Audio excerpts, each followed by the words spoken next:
잠깐 기도드리겠습니다.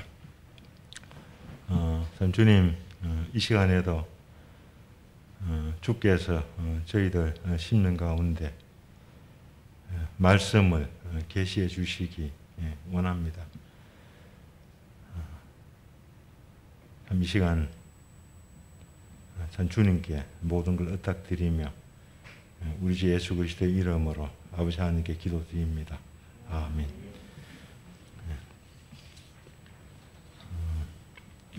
시편 137편입니다.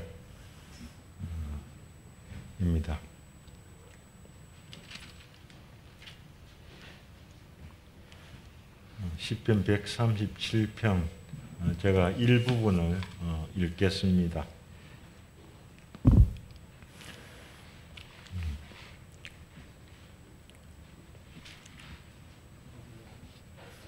한번 같이 읽으시겠습니다. 다 찾으셨으면 같이 1절에서 6절까지 읽겠습니다.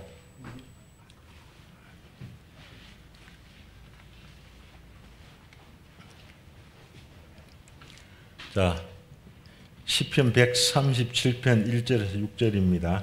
자, 시작. 우리가 바벨론의 여러 강변 거기 앉아서 시온을 기억하며 울었도다.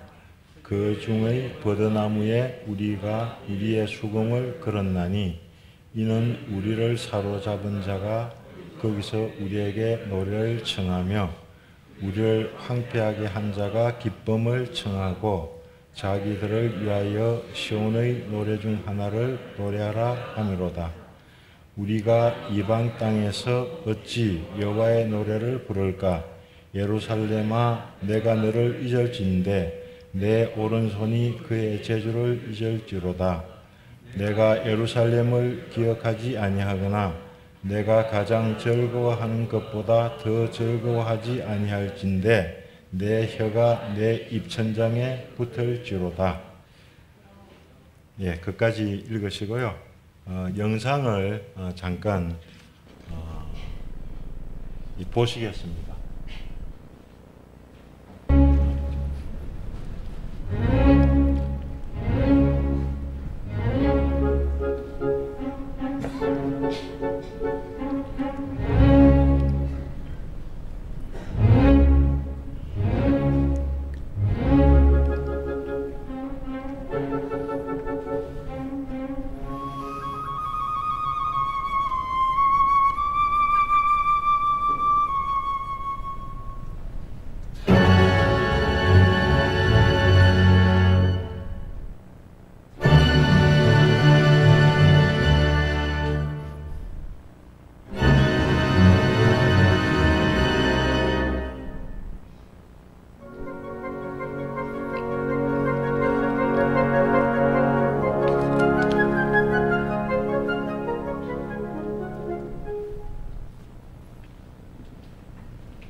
이 곡은 그 나부코인데요.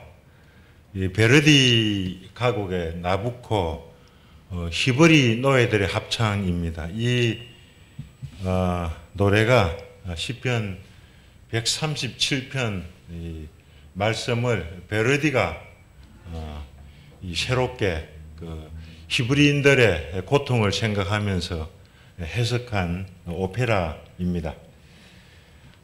또 그리고 우리가 아는 아마 1978년이라 그러더라고요. 또 그런 노래가 있죠. By the leaf of Babylon 뭐 그게 있죠. 그게 이제 팝송인데 그 노래가 실제는 이 팝송으로 쓰여진 찬송가입니다. 시편 137편을 그대로 표현하고 있습니다. 오늘은 이 시편 137편 이 말씀을 상고해 보기로 하겠습니다. 1절에 우리가 바벨론의 여러 강변 거기 앉아서 시온을 기억하며 울었도다. 이 강둑은 사람들이 우거하기에 좋은 장소입니다. 이 한국에도 이 한강변은 그 경치가 좋아가지고 지금도 그 인기가 있죠. 그래서 이 강변은 한강을 내려다 볼 수 조망권을 가지고 있는 데는 그 참 이 아파트가 비쌉니다. 유프라테스 강과 티그리스 강은 고대 문명의 발상지입니다. 옛날 바벨론 사람들은 유프라테스 강과 티그리스 강에 운하 또 다른 말로 하면 수로를 만들어서 물을 효율적으로 사용하고 관리하고 농사를 짓고 주거 생활을 했습니다. 특히 티그리스 강은 물살이 세서 지형의 높낮이를 이용해서 많은 수로를 만들었다고 합니다. 바벨론 땅은 유프라테스 강과 티그리스 강이 유유히 흐르고 강 주위에는 또 대부분 거의 사막이 많습니다. 많은 운하와 수로를 만들어서 관계를 해서 농사를 지었습니다. 이 바벨론으로 끌려온 유대인들은 여러 강둑 또 강변에서 살았습니다. 사로잡힌 자들은 집을 짓고 농장을 만들고 거기서 결혼하면서 70년간 살아왔습니다. 에스겔서 1장 1절에 보면은 30째 해 넷째 달 초닷새에 내가 그발 강가에 사로잡힌 자 중에 있을 때에 하늘이 열리며 하나님의 모습이 내게 보이니 1장 3절에도 갈대아 땅 그발 강가에서 여호와의 말씀이 부시의 아들 제사장 나 에스겔에게 특별히 임하고 여호와의 권능이 내 위에 있으니라. 그래서 에스겔도 이제 사로잡힌 자들 중에 이 같이 살았던 것을 보게 됩니다. 그 에스겔은 거기서 이 바빌론 땅에서 하나님의 모습을 보았고, 또 특별히 그 하나님께서 에스겔에게 환상을 주시고 또 예언을 하게 하시고 이 복음을 전파하게 하셨습니다. 에스겔서 3장 14절로 15절에 주의 영이 나를 들어 올려 데리고 가시는데 내가 근심하고 분한 마음으로 가니 여호와의 권능이 힘있게 나를 감동시키더라. 이에 내가 텔아빕에 이르러 그 사로잡힌 백성 곧 그발 강가에 거주하는 자들에게 나아가 그 중에서 두려워 떨며 7일을 지내니라. 이 에스겔서를 보면은 우리의 휴거도 이렇게 되겠다 생각이 되더라고요. 주의 영이 나를 들어 올려, 물론 영만 들어 올리니 몸까지 들어 올렸는지는 확실히 말씀하고 있지 않지만은 주의 성령께서 이 우리를 들어 올려서 천국으로 그냥, 왜냐하면 우리는 세상에서 만유인력 법칙에 작용하기 때문에 우리가 휴거가 불가능하잖아요. 그렇지만은 하나님은 만유인력 그 법칙에 순종하시는 분이 아니십니다. 만유인력 법칙을 만드신 분이시기 때문에 우리를 순식간에 이 천국으로 들어 올리실 것입니다. 여기 이제 텔아빕이란 뜻은 이 파란 동산, 이때가 아마 그 보리 계절인지 모르겠어요. 보리 동산이라고도 합니다. 이곳에서 이제 보리 농사도 짓고 밀 농사도 지으며 지냈을 것입니다. 에스겔서 8장 1절에는 여섯째 달 초다시에 나는 집에 앉았고 유다의 장로들은 내 앞에 앉아 있는데 주 여호와의 권능이 거기에서 내게 내리기로. 여기 보면 이제 그 에스겔이 유다 장로들과 같이 살았던 것을 보게 됩니다. 그리고 그 에스겔은 이후에도 보면은 그 이스라엘 백성들에게, 완악한 백성들에게 이 하나님의 이 예언의 말씀을 전합니다. 그래서 그들이 깨우치든지 깨우치지 않든지 전하고, 결국에 깨우치지 않고 받아들이지 않는 사람들은 이 벌을 내릴 것을 말씀하고 있습니다. 다니엘서 8장 2절에도 이 다니엘 이야기입니다. 내가 환상을 보았는데 내가 그것을 볼 때 내 몸은 엘람 지방 수산성에 있었고 내가 환상을 보기는 을레 강변에서이니라.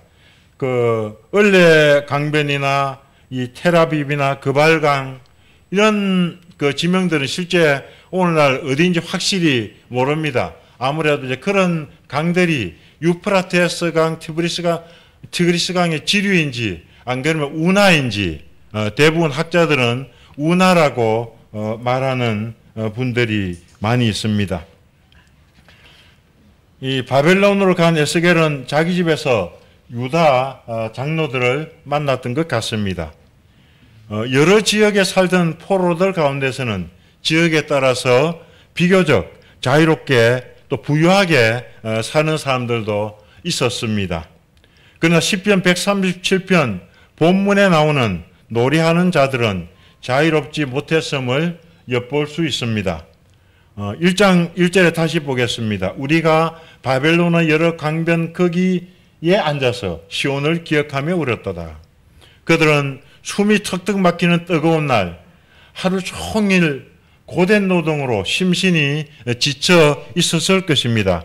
바벨론 사람들은 하루 이틀 끝없는 날 동안 포로들에게 일을 하도록 강요했을 것입니다. 그들은 잠자기 전에 잠깐 모여 이야기를 나눕니다.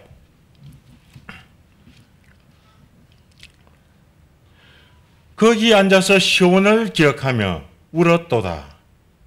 시온은 어떤 데입니까? 이 예루살렘은 어떤 데입니까? 시편 48편 1절로 2절 3절에 여호와는 위대하시니 우리 하나님의 성 거룩한 산에서 극진히 찬양 받으시리로다. 터가 높고 아름다워 온 세계가 즐거워하며 큰 왕의 성 곧 북방에 있는 시온산이 그러하도다. 하나님이 그 여러 궁중에서 자기를 요새로 알리셨도다. 그 예루살렘 시온성은 하나님이 계시는 거룩한 이 산입니다. 예루살렘은 거룩한 성입니다. 거기는 바로 이스라엘 백성들이 요새로 여기는 난공불락의 성입니다. 또 예루살렘은 문자 그대로 평화의 성, 의의 왕이 다스리는 성읍, 여호와의 집이 있는 도성입니다. 시편 122편 1절로 제가 읽어보겠습니다. 사람이 내게 말하기를 여호와의 집에 올라가자 할 때 내가 기뻐하였도다. 예루살렘아 우리 발이 내 성문 안에 섰도다. 예루살렘아 너는 잘 짜여진 성읍과 같이 건설되었도다. 예루살렘을 위하여 평안을 구하라. 예루살렘을 사랑하는 자는 형통하리로다. 내 성 안에는 평안이 있고 내 궁중에는 형통함이 있을지어다. 조국을 떠난 이민자들은 이 고국을 그리워합니다. 제 형님 부부도 약 50년 전에 이제 외국에 나갔는데 밤낮 한국 TV를 봐서 한국 사정을 얼마나 잘하는지 저는 몰라도 제 형님 부부는 잘 압니다. 뭐 정치적인 사항도 얼마나 잘 알고 뭐 문화 뭐 관광 뭐 모든 거 그냥 그림으로는 잘 알고 있습니다. 사람들은 이 고국을 떠나면 애국자가 된다고 합니다. 제가 아는 한 형제가 있습니다. 그는 카나다에 살고 있는데 한국의 정치 사항에 대해서 얼마나 민감한지, 나라를 얼마나 염려하는지, 또한 교회 장례를 얼마나 염려하는지, 카나다에는 우리 모임뿐만 아니라 많은 교회들의 젊은이들이 없다고 합니다. 선진국에 이민을 간 사람들은 특별한 사람입니다. 저도 미국에 갈 수 있으면은 한번 참 몇 년 동안 살고 싶은데 저는 그런 실력이 없습니다. 저번에 이제 뭣도 모르고 저는 비자 어떻게 신청하냐고 이제 미국 대사관에 가봤거든요. 가보니까 그분이 하는 이야기가 미국에 누가 있냐고 그래서 아무도 없습니다. 그냥 비자를 낼 수가 없습니다. 그래서 저는 미국에 못 가는 사람이구나 하고 이제 체념했습니다. 아무나 가고 싶어도 쉽게 갈 수가 없는 곳입니다. 그들은 대부분 그 나라들이 좋은 곳이라 생각하고 고국을 떠났습니다. 그러나 유대인들은 범죄함으로 포로로 끌려갔습니다. 그들은 전쟁에 패해 포로가 되어 살아남은 자들은 개 끌려가듯이 바벨론으로 끌려갔습니다. 아들 군대 가면 우리 우는 부모가 있습니다. 요즘 군대는 구타도 없고 배도 골치 않는데 훈련소 앞에서 헤어질 때 눈물을 보이는 엄마 아빠들이 있습니다. 저는 아들이 없어가지고 군대를 못 보내봤지만 이제 이질 장익현의 교회 좀 나왔던 장익현이를 이제 군대 갈 때 논산 훈련소까지 데려다 줬습니다. 저는 마음은 찡한데 이제 제 아내는 울었다고 합니다. 저는 마음은 찡한데 눈물은 안 나던데 자기 아들 아이라도 눈물이 나오는구나 생각했습니다. 왜 아들이 군대 갈 때 엄마가 웁니까? 군대를 가면은 아무래도 이 자유를 누릴 수가 없습니다. 마음대로 할 수가 없습니다. 나라의 명령에 따라 내 몸과 마음을 복종시켜야 하기 때문입니다. 전쟁이 나면 기꺼이 나라를 위해 목숨을 버려야 합니다. 그걸 위해서 주야로 통제된 삶과 훈련을 받아야 합니다. 저는 도끼 만행 사건 때 하고 또 육여사가 총격을 당할 때 그때 저는 군대 생활을 했습니다. 그래서 이제 저는 포병에 있었는데 이제 포를 갖다가 이 포차에 달고 이제 전쟁이 났구나. 우리는 죽는구나. 이제 죽으러 가야 되겠구나. 그렇게 생각했습니다. 그때 전쟁이 나는 줄로 알았습니다. 바벨론에 포로로 잡혀간 유대인들은 어떠한 곤욕을 치르고 있습니까? 에레미야 애가 1장 3절입니다. 유다는 환난과 많은 고난 가운데 사로잡혀 갔도다. 그가 열국 가운데 거주하면서 쉴 곳을 얻지 못하며 그를 핍박하는 모든 자들이 궁지에서 그를 뒤따라 잡았도다. 이 포로로 잡혀 갈 때 뭐 안 잡혀가고 잡혀가고 막 그냥 막 뭐 살아남은 막 대부분 칼에 죽었잖아요. 다 죽였는데 살아남은 자는 안 잡혀가려고 막 착하고 어떤 사람도 이란 모르겠다. 내 포기하자 하고 이제 따라가는 사람도 있죠. 환난과 많은 고난 가운데 사로잡혀 갔도다. 그리고 열국 가운데 물론 한 나라죠. 이제 바벨론이란 한 나라인데 그런데 이제 거기도 실제는 여러 다양한 많은 종족들이 있죠. 뭐 127도라 그랬으니까 127 이 도가 있었으니까 열국 가운데 거주하면서 쉴 곳을 얻지 못하며 아마 이민을 간 사람도 그런 것 같아요. 여전히 고향을 그리워하는 것은 사람들은 마음의 쉴 곳을 찾잖아요. 그 어르신들이 돌아가실 때 뭡니까? 안방에서 돌아가시기 원하시잖아요. 그게 뭐 쉴 곳이기도 쉴 곳. 그 쉴 곳을 못 찾아니까 막 고향이 그리운 거예요. 그렇죠? 또 그리고 그걸 핍박하는 모든 자들이 궁지에 그를 따라 잡았도다. 이것이 바로 이제 포로들의 현재 상황입니다. 에레미야서 52장 11절에 보면은 시드기야의 두 눈을 빼고 노사슬로 그를 결박하여 바벨론 왕이 그를 바벨론으로 끌고 가서 그가 죽는 날까지 옥에 가두었더라. 그러니까 이제 시드기야 왕도 포로 가운데 한 사람 잡혀갔죠. 그런데 이제 두 눈을 빼고 노사슬로 결박해서 그를 바벨론으로 끌고 가서 개 끌듯이 끌고 간 거예요. 뭐 강제적인 의미겠죠. 뭐 개까지 끌고 왔으면 이게 다 달아먹어가지고 뭐 죽었겠지만은 그런데 죽지 않은 거 보면은 그가 죽는 날까지 옥에 가두었더라. 옥에서 죽을 때까지 이제 그 감옥에 있었습니다. 그들은 쉴 곳이 없었습니다. 핍박자들이 그들을 감시했습니다. 유다 왕 시드기야도 눈을 빼인 채 죽도록 이 옥에 갇혔습니다. 죽기를 무릅써야 양식을 처음에는 구할 수 있었습니다. 청년들은 맷돌을 쥐고 다녀야 했습니다. 아이들은 나무를 치다가 엎드려졌습니다. 노래도 멈췄습니다. 기쁨도 그쳤습니다. 춤이 변하여 슬픔이 되었습니다. 그들은 모이면 시온성을 생각하며 울었을 것입니다. 2절입니다. 그 중에 버드나무에 우리가 수금을 걸었나니. 이건 아까 제가 이게 By the Leaves of Babylon 그 노래 가사를 갖다가 제가 잠깐 적었습니다. 바벨론 강가 우리 거기 앉아 그래 우리 울었지. 시온이 생각날 때면 바벨론 강가 우리 거기 앉아 그래 우리 울었지.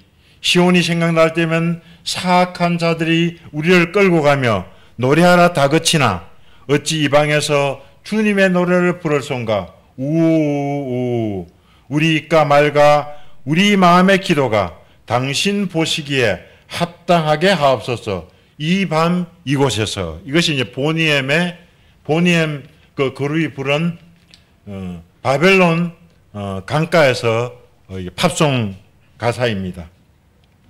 낯선 땅에서 세상의 건세자의 통치 아래 포로가 된 백성들, 여러 강둑 위에 앉아서 처량하게 울고 있는 유대 포로들의 삶을 이 시편 137편 이 말씀을 토대로 독일 작곡가가 이 노래를 작사했습니다.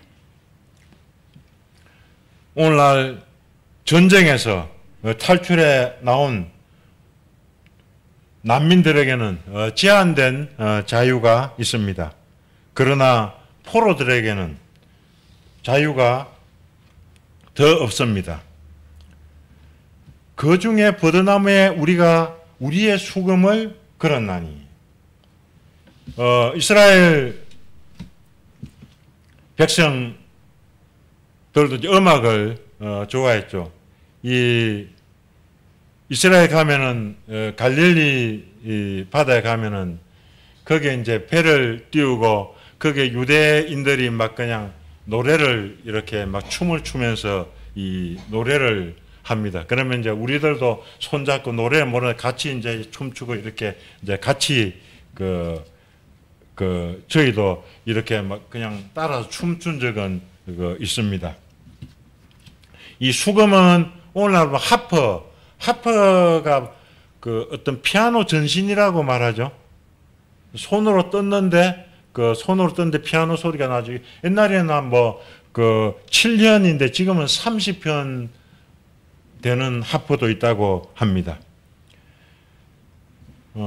그래서 이제 다윗도 이제 하퍼를 잘 쳐. 수금을 탈 줄 알고 용기와 무용과 구변이 준수한 자라. 다윗이 하퍼를 이렇게 탔습니다. 그러니까 하나님을 찬송했겠죠. 또 이제 역대상 13장 8절에도 하나님의 궤를 새수리에 싣고 아미나답의 집에서 나오는데 우사와 아히오는 수레를 몰며 다윗과 이스라엘 온 무리는 하나님 앞에서 힘을 다하여 뛰놀며 노래하며 수금과 비파와 소고와 제금과 나팔을 연주하니라. 하나님의 궤를 이제 블레셋에게서 이제 가져오잖아요. 이렇게 이제 이렇게 모셔오는데 그때 이스라엘 이제 다윗과 온 무리가 막 그냥 힘을 다해서 뛰놀며 춤추는 거죠. 노래하며 이게 악기를 막 연주해서 이렇게 왔습니다. 또 그리고 이제 이스라엘 사람들, 특히 다윗이 레위 사람의 어른들에게 명령하여 그의 형제들을 노래하는 자들로 세우고 비파와 수금, 제금 등 악기를 울려서 즐거운 소리를 크게 내라 하매 레위 사람이 요엘의 아들 헤만과 그 형제 중 베리아의 아들 아삭과 그의 형제 므라리 자손 중에 구사야의 아들 예단을 세우고. 이제 수금이란 말은 히브리 말로 뭐냐면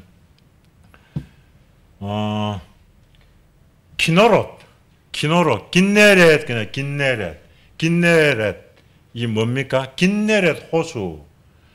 갈릴리 호수가 수금처럼 생겼다 그런 이야기죠. 이제 그는 말입니다. 그래서 여기서 이제 다윗이 레위 자손들 중에 형제 노래하는 자도 세우고 비파와 수금, 제금, 악기로 울리는 자도 세웠던 것을 보게 됩니다. 또 인도하는 자, 지휘자도 세웠던 것을 보게 됩니다. 또 나팔을 부는 사람도 세웠습니다. 여러 악기들을 이렇게 연주하고 예배를 드리도록 이렇게 했던 것을 볼 수 있습니다.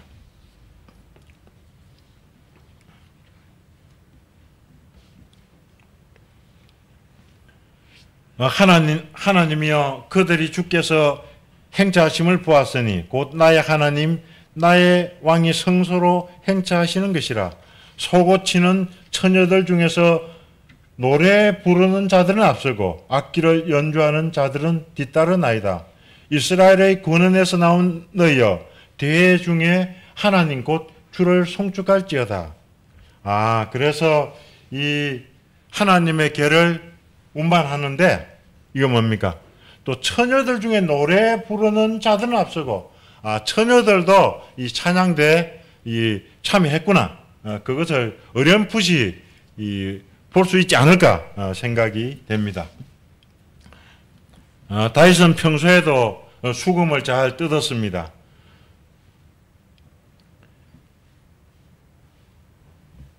음악은 우리의 희로애락을 노래나 악기로 표현합니다.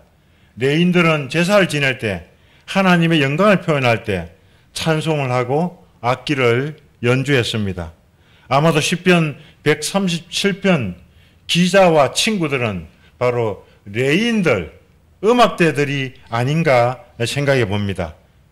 시온, 예루살렘에서 하나님을 송축하고 연주하던 그들은 마음이 괴로워 더 이상 이 포로된 땅에서 연주할 수가 없었습니다. 그들은 더 이상 여호와께 찬송을 드릴 수가 없었습니다. 3절입니다.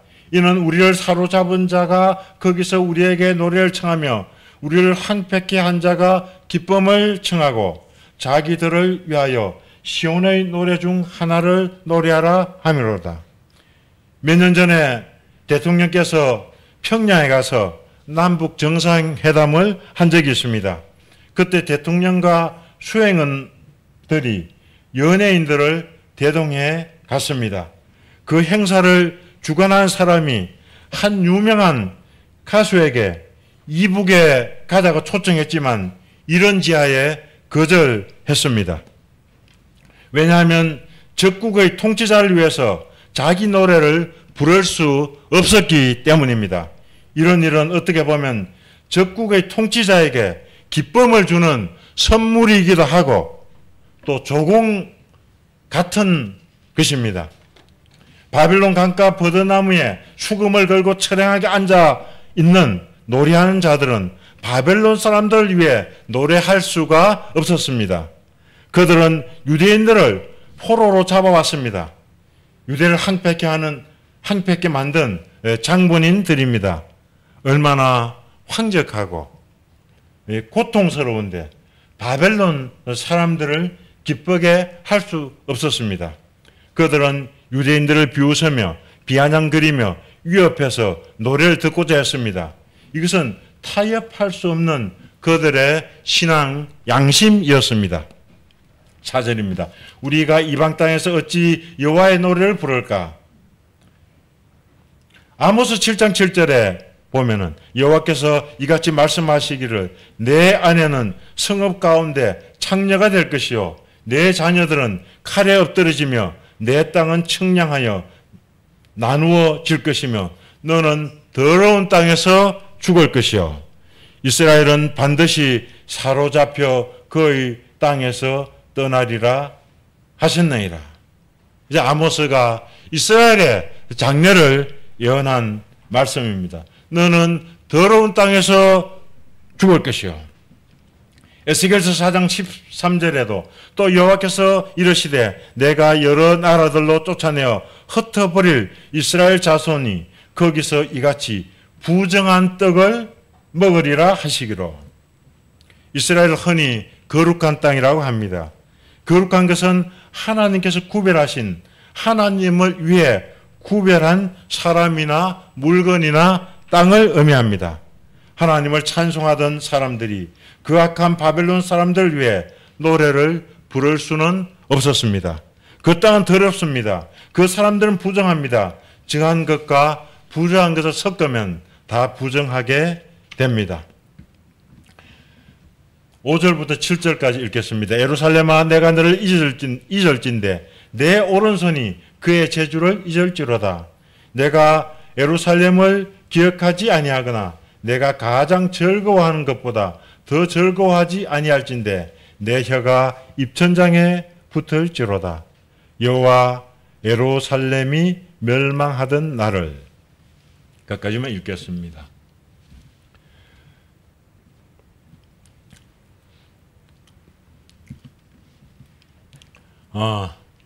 마가복음으로 돌아오겠습니다. 마가복음 4장 13절로 17절 같이 한번 읽어 보시겠습니다.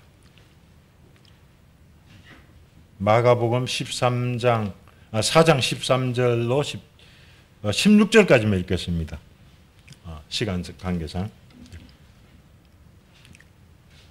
마가복음 4장 죄송합니다. 마태복음입니다. 마태복음 4장 13절로 16절입니다.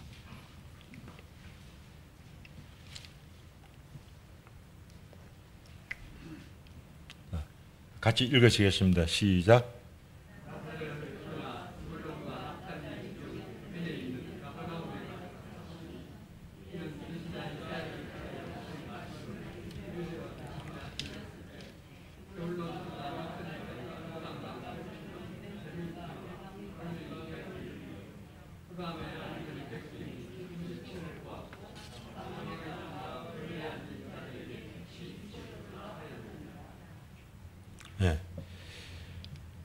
예수님께서 이제 공생애를 시작하시면서 서불론과 납달리 지경 해변에 있는 가브나움에 가서 사셨다.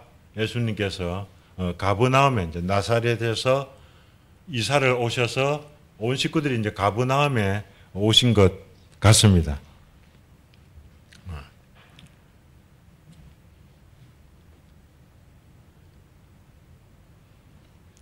이스라엘 사람들은 이제 한참 후에, 이제 70년 후에 이제 고국으로, 그리던 고국으로 돌아왔습니다. 스룹바벨, 에스라, 느헤미야 시대에 그 약간의 빛이 있었습니다. 그 이후 수백 년이 흘렀습니다. 실제로 이스라엘 온 땅에 사망의 땅, 죽음의 그늘이 드리워져 있었습니다. 예수님께서 갈릴리 해변 가버나움으로 이사를 와서 사십니다. 예수님의 그 조상, 그 할아버지들도 바벨론에서 이거에서 이스라엘로 그 스룹바벨, 그 예수님의 할아버지 스룹바벨이 바로 성전을 짓지 않으셨습니까? 다 이제 오셨습니다.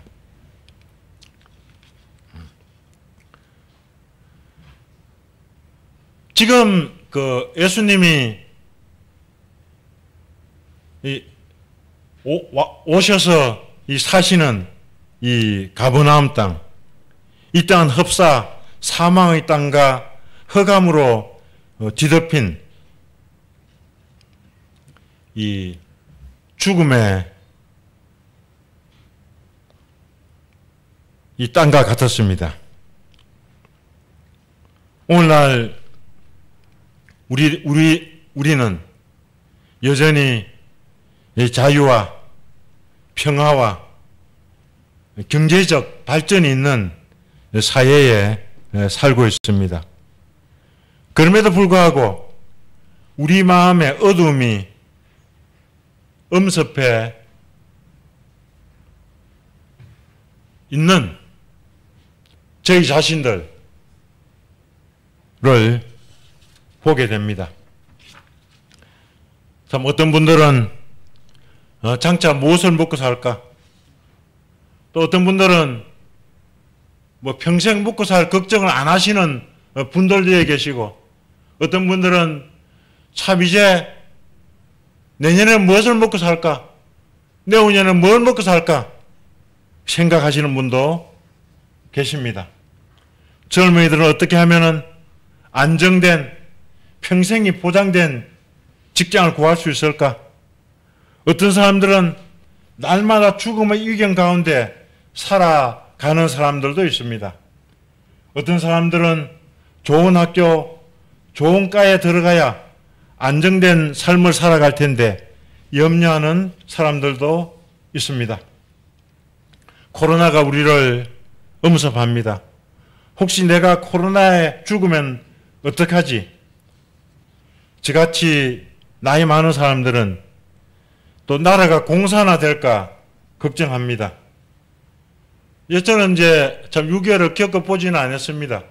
제가 6.25 휴전하기 한 20일 전에 제가 태어났거든요. 제가 6.25를 제 뱃속에서는 제가 뭐 들었는지는 모르지만은 제가 뱃속에서 아마 듣지 않았을까 생각이 듭니다. 그래서 제가 6.25 공산화 되는 걸 두려워하는 것 같습니다. 그런데 제 주위에 저희 고모부가 그 자기 집 뒷간에서 그 이 인민군 공산당한테 총에 맞아서 돌아가셨습니다. 저는 저 자신이 이 공산당이 싫습니다. 어떤 사람들은 인간관계로, 어떤 사람들은 결혼 문제로 고민합니다. 한편으로 참 마스크가 참 감사한 것 같아요. 왜 감사하냐면 이거는 마스크를 쓰면은 마스크도 모자 쓰면은 내가 늙었는지 젊었는지 예쁜지 안 예쁜지 부자인지 가난한지 뭐 아무것도 모르잖아요. 평등하잖아요. 그래서 참 하나님 참 감사합니다. 저 요즘에 참 이 평등해 주셔서 감사합니다. 그렇게 저는 감사도 가끔 합니다.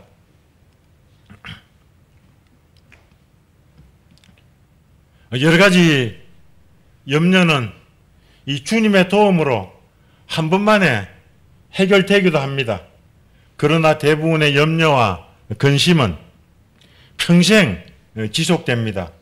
또한 우리는 건강하게 살았든지 평생 병마하고 싸웠든지 부유하게 살았든지 가난하게 살았든지 세상에 성공했든지 실패했든지 죽음이라는 흑암의 터널을 통과해야 합니다. 우리는 흑암의 포로입니다. 우리는 죽음의 포로입니다. 사망의 포로입니다.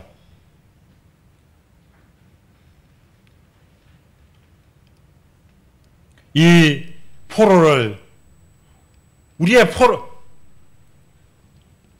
포로된 우리를 해방하시려 예수님께서 사망의 땅과 죽음의 그늘이 드리어진 이 갈릴리 땅에 오셨습니다. 예수님께서 이 땅에 이 시간에 우리에게 오셨습니다. 예수님은 사망의 그늘에 앉은 자에게 큰 빛이 되십니다. 일생에 매여 죄에게 종로를 타는 우리에게 자유를 주시기 위해서 오셨습니다. 누가복음 4장 18절을 같이 읽겠습니다. 누가복음 4장 18절입니다.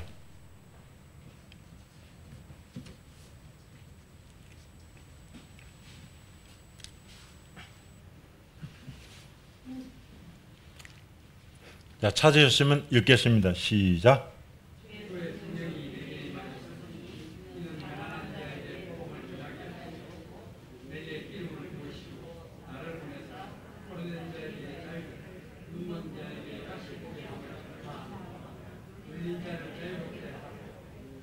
예, 이 포로된 자에게 자유.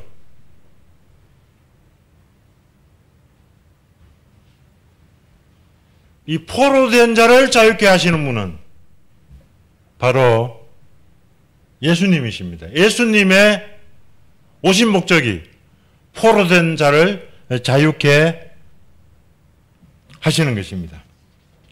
또 고린도전서 15장 52절로 54절을 같이 읽으시겠습니다.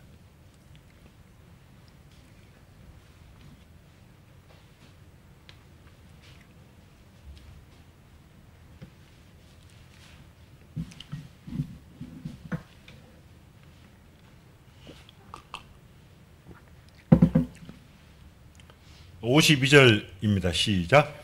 나팔 소리가 나매 썩지 아니할 것으로 다시 살고 우리도 변화되리라. 이 썩을 것이 반드시 썩지 아니할 것을 입겠고 이 죽을 것이 죽지 아니함을 입으리로다. 이 썩을 것이 썩지 아니함을 입고 이 죽을 것이 죽지 아니함을 입을 때에는 사망을 삼키고 이기리라 기록된 말씀이 이루어지리라. 우리는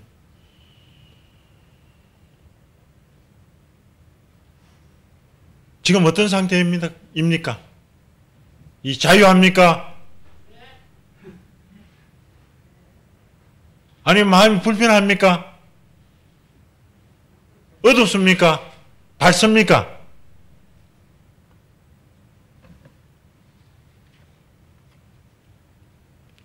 주의 영이 계신 곳에 자유함이 있느니라. 제가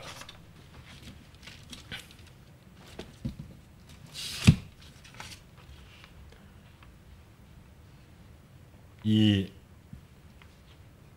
한 외화를 읽고 마치겠습니다. 이 외화는 흔한 외화 가운데 여러분들이 다 알고 계시는 외화일 것입니다. 저도 이 외화를 교회에서도 제가 전했고 또 어느 장례식에도 이 외화를 전했습니다. 그리고 그 다음에는 영원이다, 영원이다. 이것은 로마 우르반 대학 대강당에 새겨져 있는 글입니다. 오래전 로마 법대 졸업반에는 고학생 한 사람이 있었습니다. 경제적 어려움을 감당할 길이 없어 필립 넬이라는 부자 노인을 찾아가 재정상 도움을 청했습니다. 넬이 노인은 그의 요청을 들어주기로 허락한 후 다음과 같은 문답을 했습니다. 노인, 그런데 이 돈으로 무엇을 하겠소? 우선 법대를 마쳐야 하겠습니다. 그리고 그 다음에는 변호사가 되렵니다. 그리고 그 다음에는 돈을 많이 벌어야 하겠지요. 그리고 그 다음에는 집을 짓겠지요. 그리고 그 다음에는 마차를 준비하겠습니다. 그리고 그 다음에는 결혼을 해야죠. 그리고 그 다음에는 점점 넓게 될 것입니다. 그리고 그 다음에는 젊은 법학도는 대답을 못하고 다음과 같은 생각에 잠기게 되었습니다. 어느 날엔가 내 피는 씻게 된다. 나를 위한 장례식이 있을 것이고 공동묘지에는 무덤 하나가 더 늘게 될 것이다. 그리고는 영원히 망각이다. 아무 대답이 없는 그 대학생을 향해 넬이 노인은 이제 엄숙히 입을 열었습니다. 그리고 그 다음에는 사망이다.